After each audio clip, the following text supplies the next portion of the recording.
بسم اللہ الرحمن الرحیم۔ السلام علیکم۔ ٹیک آرٹ نیوز میں خوش آمدید۔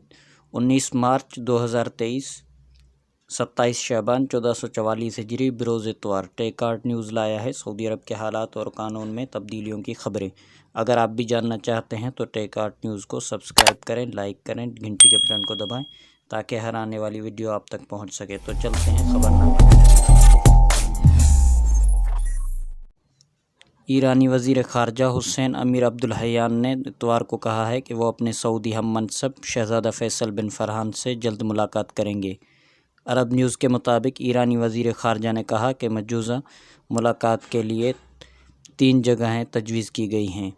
حسین امیر عبداللہیان نے واضح کیا ہے کہ سعودی عرب کے ساتھ تازہ ترین پیغام رسانی کے بعد ایران نے بھی سفارت خانہ کھولنے پر آمادگی کا اعلان کیا ہے۔ ہمارا سعودی عرب کے ساتھ اتفاق ہوا ہے کہ سفارت خانوں کو کھولنے سے پہلے اس کی تیاری کے لیے تکنیکی وفود کے دورے پہلے ہونے چاہیے۔ ایران اور سعودی نے چین میں ہونے والے مذاکرات کے بعد 10 مارچ کو سفارتی تعلقات بحال کرنے اور سفارت خانے 2 مہینوں کے اندر کھولنے کا اعلان کیا ہے۔ مشلحہ دیہی علاقے میں 6 دن پہلے سیلابی ریلے میں بہہ جانے والی لڑکی کی تلاش جاری ہے۔ سبق ویب سائٹ کے مطابق گزشتہ پیر کو سبیہ کمشنری کے مشلحہ دیہی علاقے میں شہری کی گاڑی سیلابی ریلے میں پھنس گئی تھی۔ وہ اپنے 4 بچوں کے ساتھ جبکہ انہیں بچا لیا گیا مگر باقی 5 بچے بہہ گئے جن میں سے 3 کی لاشیں تلاش کر لی گئی ہیں۔ محکمہ شہری دفاع کی امدادی ٹیموں کے علاوہ رضاکاروں کا بڑا گروپ اب تک 10 کلومیٹر کا رقبہ تلاش کر چکا ہے۔ محکمہ شہری دفاع نے کہا ہے کہ گزشتہ 6 دن تک پورے علاقے کو چھان مارا ہے جبکہ سیلاب کی گزرگاہوں سمیت صحرائی علاقے کی جھاڑیوں میں بھی تلاش کیا ہے۔ ابھی تک ڈوب جانے والی لڑکی کی تلاش نہیں ملی، تاہم رضاکاروں کے گروپ نے تلاش جاری رکھی ہوئی ہے۔ سعودی عرب میں موسمیات کے قومی مرکز نے مملکت کے مختلف علاقوں میں موسمی صورتحال کے حوالے سے بیان جاری کیا ہے۔ اخبار 24 کے مطابق قومی مرکز کی جانب سے جاری رپورٹ میں کہا گیا ہے کہ ریاض، نجران، جازان اور عسیر میں بارش کا سلسلہ پیر تک جاری رہنے کا امکان ہے۔ بیان میں کہا گیا ہے کہ بعض مقامات پر ہلکی جبکہ کہیں گرج چمک کے ساتھ بارش اور ژالہ باری کا امکان ہے۔ تیز ہوا اور بارش سے بعض مقامات پر حد نگاہ بھی متاثر ہو سکتی ہے۔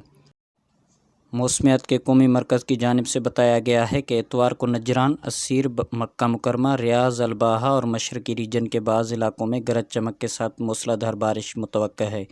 یاد رہے کہ شہری دفاع کی جانب سے خبردار کیا گیا ہے کہ بارش کے باعث بعض وادیاں اور نشیبی علاقے سیلاب کی زد میں بھی آ سکتے ہیں۔ سیلاب سے بچاؤ کے لیے شہری دفاع نے ہدایت کی ہے کہ نشیبی مقامات اور سیلابی ریلے کی گزرگاہوں سے دور رہا جائے۔ ندی نالوں کو جب وہاں پانی کا بہاؤ تیز ہو قطعی طور پر عبور کرنے کی کوشش نہ کریں اور موسمی حالات سے باخبر رہتے ہوئے متعلقہ ادارے کی ہدایت پر عمل کریں۔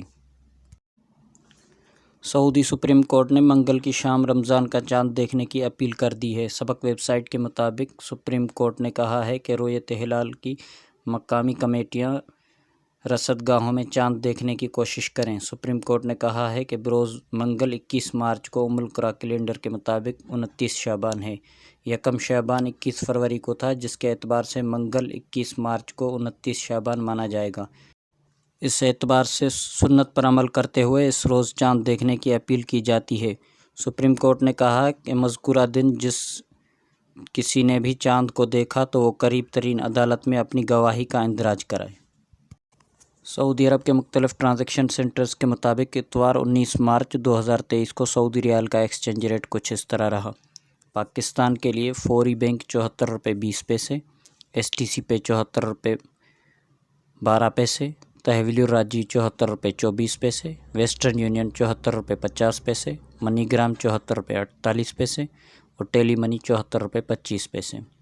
اور انڈیا کے لیے فوری بینک 21 روپے 42 پیسے، ایس ٹی سی پہ 21 روپے 48 پیسے، تحویل الراجی 21 روپے 52 پیسے، ویسٹرن یونین 21 روپے 62 پیسے، منی گرام 21 روپے 58 پیسے اور انجاز بینک 21 روپے 54 پیسے۔